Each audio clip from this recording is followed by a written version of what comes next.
आज मागे वळून बघतो तेव्हा कळतं माझं शरीर मला थांब म्हणत होतं, पण मीच दुर्लक्ष करत होतो. दारू पित असताना माझं शरीर रोज मला हे 5 इशारे देत होतं. पहिला इशारा, सकाळी उठल्यावर किंवा मध्यरात्री तोंड इतकं कोरडं पडायचं की पाणी पिल्याशिवाय चैनच पडायचं. दुसरा इशारा, रात्री माझं घुरमं इतकं वाढलं होतं की घरच्यांनाही त्याचा त्रास व्हायचा, पण तेव्हा मला ते सामान्य वाटायचं. तिसरा इशारा, आरशात पाहिलं की चेहरा नेहमी थकलेला, काळवंडलेला आणि निस्तेज दिसायचा.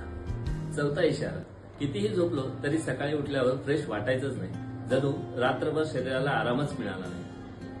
पाचवा आणि सर्वात मोठा इशारा, छोटी गोष्ट झाली तरी चिडचिड व्हायची आणि मला वाटायचं माझा स्वभावच असा आहे. आज समजतं ही माझी कमजोरी नव्हती, माझं शरीर मला थांबायला सांगत होतं, पण मला ते उशिरा कळालं.